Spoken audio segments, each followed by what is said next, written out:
Writing as an act of healing. I've been writing since I was a kid, both journals and creative stories. I love to write both fiction and nonfiction.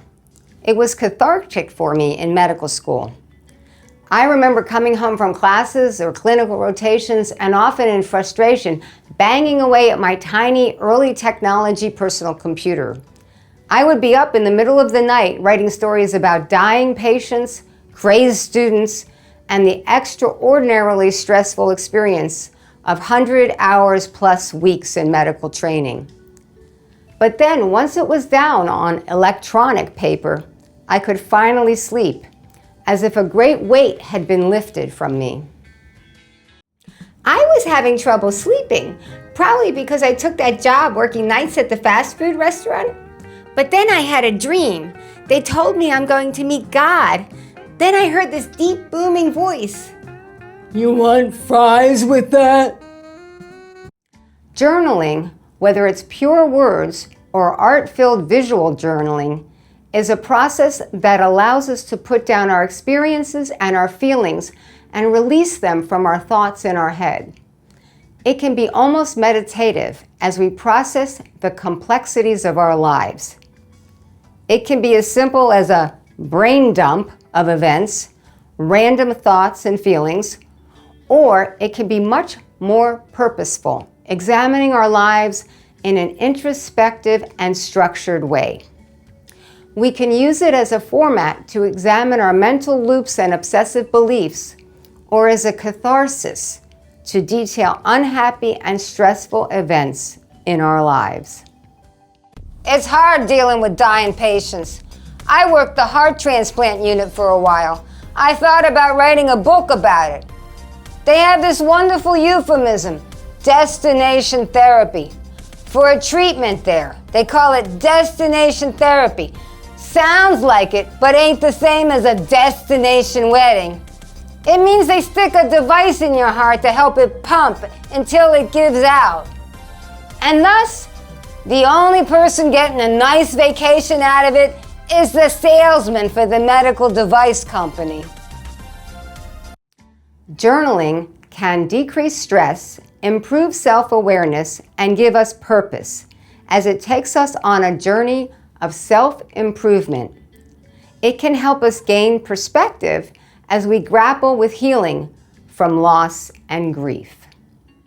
My mother and I were journaling and also writing letters back and forth when my dad was going through chemo to help us get through that time. He had inoperable lung cancer, probably from his 60 years of smoking. So my mom sent me an ad about stopping cancer by eating plankton, the same stuff whales eat. She wanted to know if it would work. Sure, I wrote back. Cancer doesn't usually grow when you're drowning.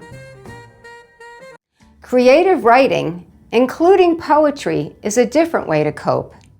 It allows us to reframe our life experiences in a different format than conversation and take us places in our creative mind that we might be unwilling to go in reality. It's a safe space to navigate through trauma, loss, and anxiety. Sometimes writing about a fictional character who has experienced events similar to what we have can give us the emotional distance we need to deal with traumatic events in our own lives. We change the narrative from victim to survivor. It can give us closure on an emotional wound that doesn't want to heal. As a comedy writer, I write jokes whenever the inspiration comes. But for many writers, setting aside a daily time frame, perhaps 10 or 15 minutes first thing in the morning or before going to sleep, is most effective. If you've never tried writing for healing, start with some simple practices. First, make sure you have a quiet, private space. There are electronic apps to write in, or you might prefer the old school notebook or blank paper book. Approach your practice of writing without judgment. There is no one who needs to see your thoughts but you. If you prefer to journal with art and creative expression in mind, then use colorful markers, stickers, or even pieces of old books, photos, or magazines to trigger emotions. Speaking of old books, I was working as a hospice nurse cleaning a horrible, dirty, unkept house of one of my patients. I was sweating away, and I finally get to the bottom of a huge pile of junk, only to find a book titled How to Clean Practically Anything. True. If you find yourself staring at a blank page and don't know where to begin, start simply. Write lists such as what makes you grateful or the emotions you felt today. Or do this.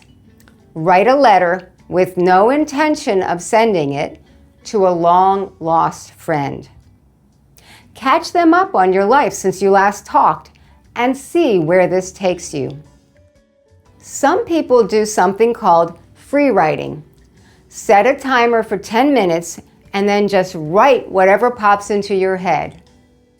I wrote this one down. Saw a sign for a hospice sale. I asked them, what does that mean? Choose your terminal illness? We have layaway, half off, left side's free. If you want to try writing creatively as an act of healing, write a story for just yourself to read. Don't plan to share it with anyone. You can take your favorite fiction and place yourself in the center of the story. Then write what happens to you, perhaps playing the part of the hero. Or write a healing story about forgiving someone. Yes, someone much like yourself who did some things that are hard to forgive. Or write a letter to someone who is gone, someone you need to forgive, or a past version of yourself. You can even write your life as a fairy tale with no need to write the perfect ending. Storytelling can be a powerful way to work through emotions that are hard to deal with any other way.